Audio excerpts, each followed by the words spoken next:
Aziz milletim, sevgili Osmaniyeliler, kıymetli misafirler, sizleri sevgiyle, saygıyla selamlıyorum.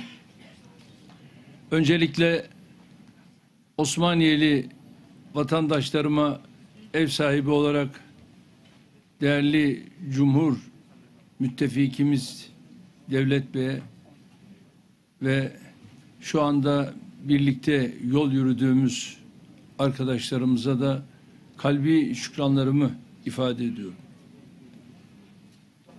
Öncelikle Osmaniyeli vatandaşlarımla birlikte tüm depremzedelerimize geçmiş olsun dileklerimi tekrar iletmek istiyorum. Dün Hatay merkezli 6,4 ve 5,8 gücündeki iki depreme biz de Kahramanmaraş'ta yakalandık. Maalesef bu depremde de kayıplarımız ve yaralılarımız oldu. 6 Şubat'tan bu yana ardı ardına yaşadığımız depremler nedeniyle yüreğimize düşen ateşi anlatmakta kelimeler yetersiz kalıyor.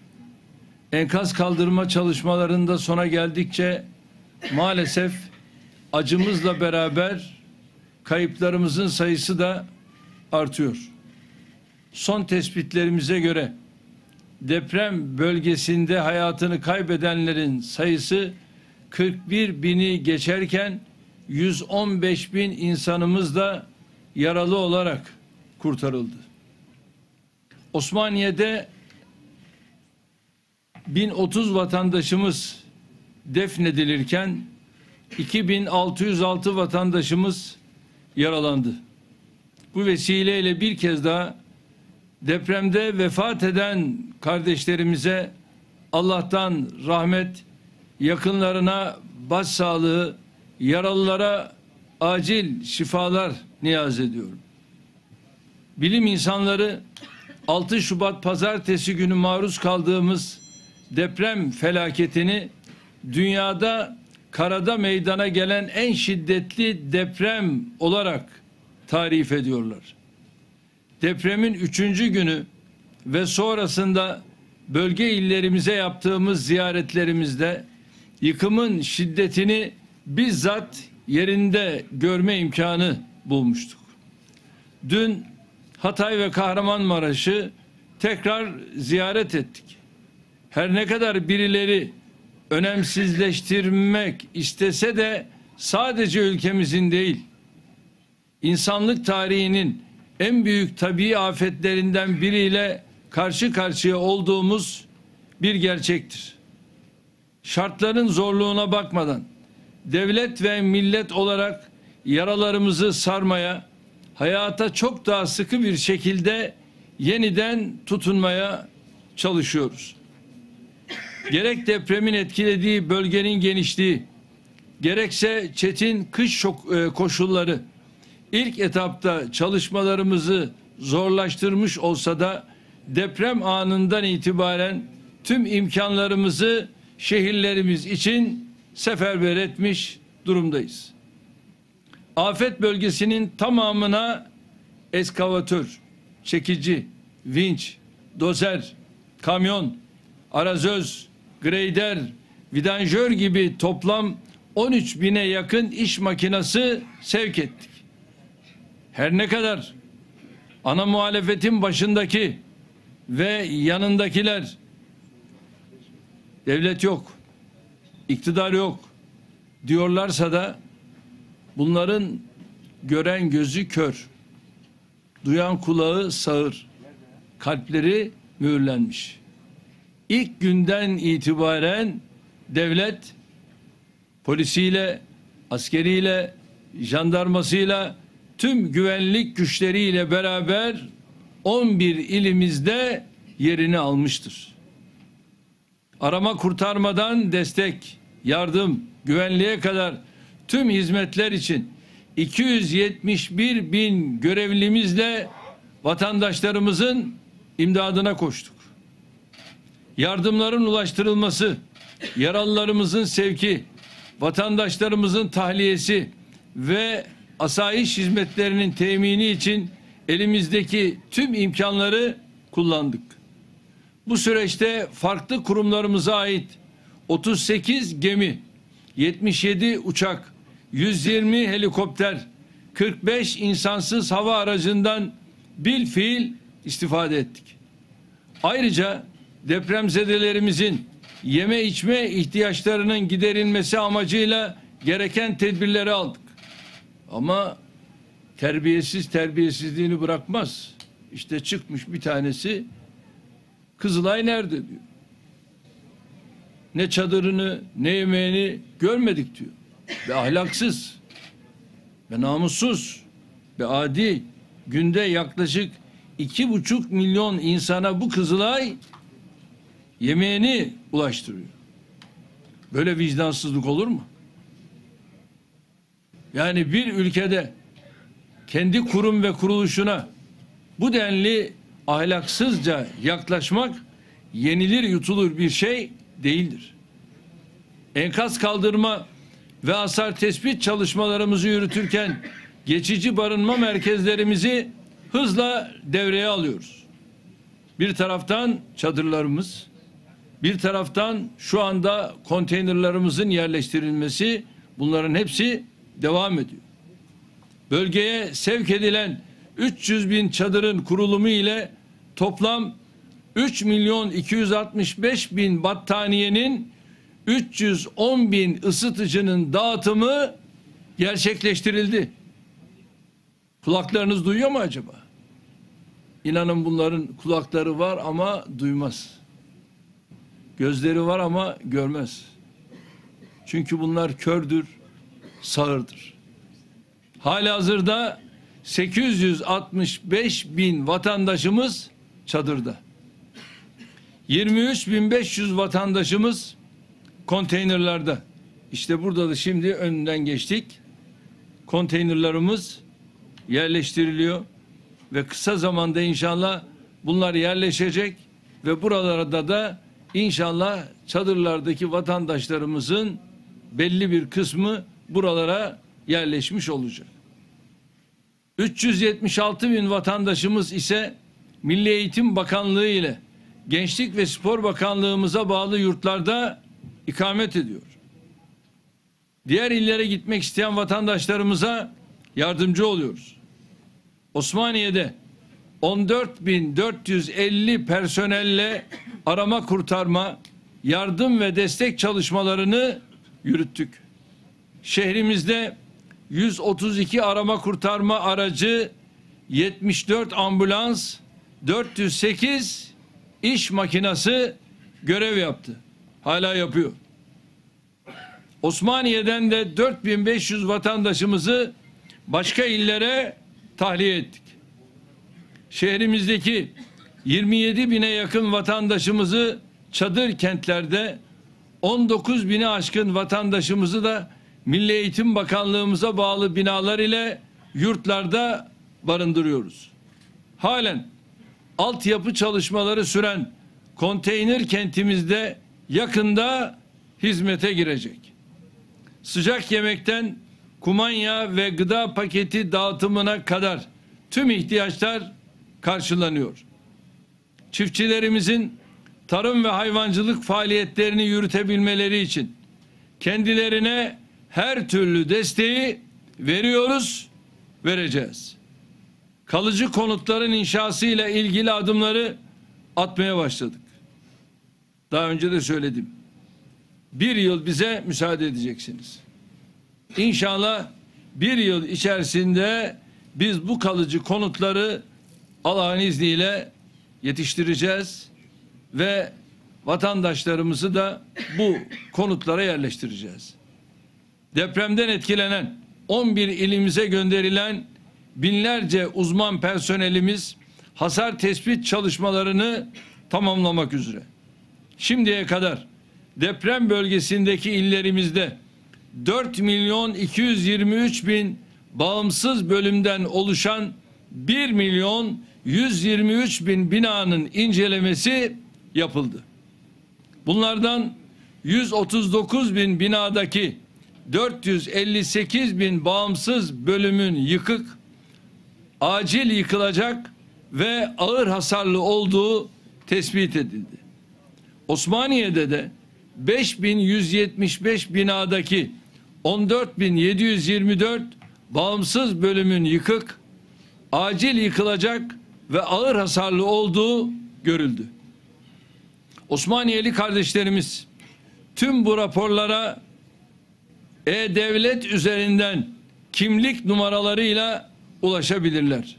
Tabii biz ağırına hafifine bakmadan şehirlerimizi bütünüyle yeniden inşa edecek bir yaklaşımla hareket ediyoruz. Dün Hatay'da Mart ayında temelini atarak işe başlayacağımız ilk 200 bin konutumuzun müjdesini vermiştik. Osmaniye'de de 9550 konutla işe başlıyoruz.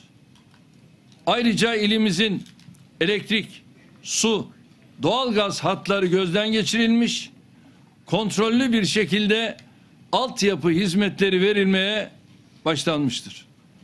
Yollarımızın tamamı da hamdolsun ulaşıma açıktır. Bugün bir müjde de köylerde yaşayan vatandaşlarımıza vermek istiyorum. Tıpkı şehir merkezlerimiz gibi köylerimizi de bir yıl içinde ayağa kaldırmayı hedefliyoruz. Bu kapsamda ilk etapta Osmaniye'de 1361, Adana'da 701, Adıyaman'da 8021, Diyarbakır'da 2927, Elazığ'da 386, Hatay'da 14141, Kahramanmaraş'ta 12135, Kilis'te 1002, Malatya'da 17990, Şanlıurfa'da 2054, Gaziantep'te 9130 olmak üzere toplamda 70.000 köy evimizi ahırıyla, bahçesiyle, parkıyla, kendi özgün mimarisine uygun şekilde yaparak hak sahiplerine teslim edeceğiz. Böylece sadece Mart ayında 200 bini konut ve 70 bini köy evi olmak üzere toplam 270 bin vatandaşımızı ailesiyle birlikte ev sahibi yapmak için Bismillah demiş olacağız. İlerleyen günlerde diğer konutlarımızla ilgili müjdeleri milletimizle paylaşmayı sürdüreceğiz. Aziz kardeşlerim, elbette depremle ilgili detaylı bir muhasebeyi gerek siyaset kurumu, gerek bilim insanlarımız, gerekse milletimiz önümüzdeki günlerde yapacaktır. Yaşadığımız afetten 85 milyon olarak hepimizin çıkarması gereken dersler olduğu açıktır. Geçmişteki tecrübelerin ışığında eksiklerimizi gidermemiz, güçlü yanlarımızı tahkim etmemiz büyük önem arz ediyor. Bu süreçte özellikle 17 Ağustos Marmara depremi sonrasında attığımız adımların ne kadar doğru ve isabetli olduğunu tecrübe etme fırsatı bulduk. Kentsel dönüşüm projeleriyle işte Adana'da bir tanesi çıkmış. Kentsel dönüşüme biz karşıyız diyor. Kim bu? CHP'den bir belediye başkanı. Ben belediye başkanlığı yaptım.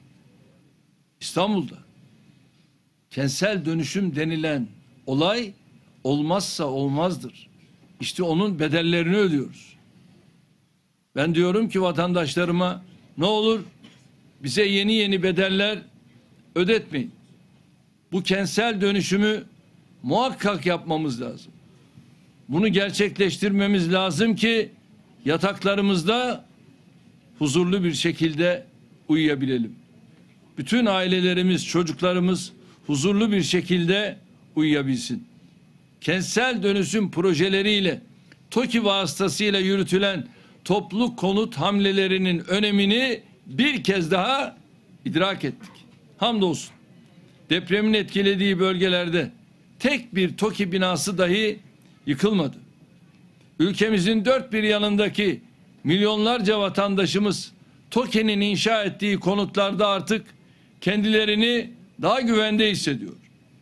Aynı şekilde çeşitli engelleme girişimlerine rağmen kentsel dönüşümünü gerçekleştirdiğimiz binalarda yaşayan insanlarımız bizlere dua ediyor.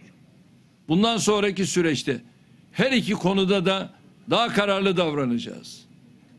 Gerekirse tüm yasal altyapıyı oluşturacak ve ona göre de adımlarımızı atacağız.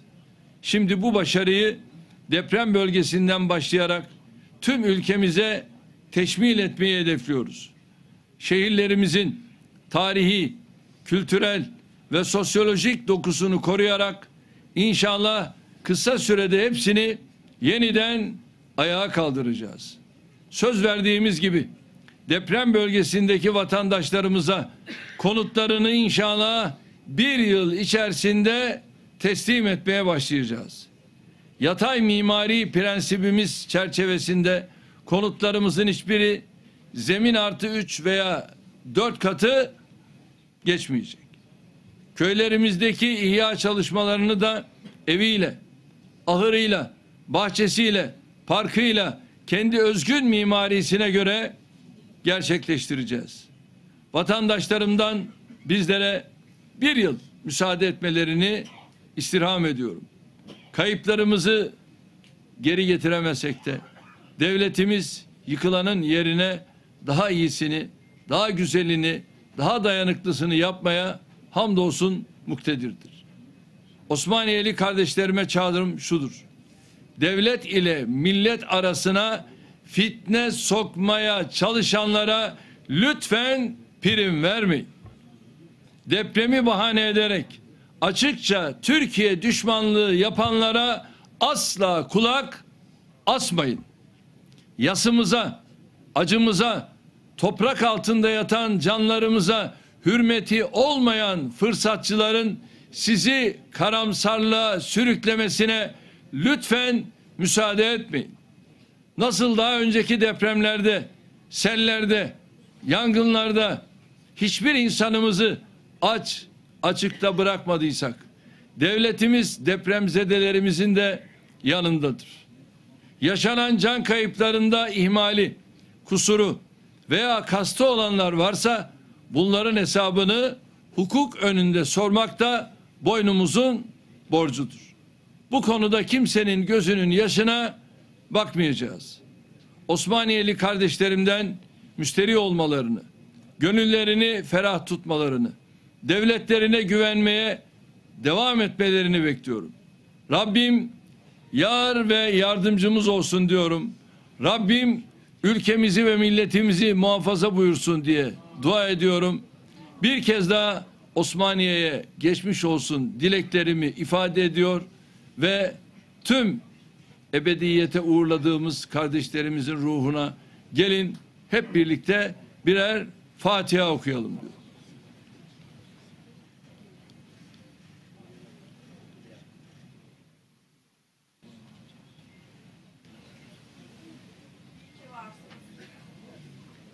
Söyle bakalım.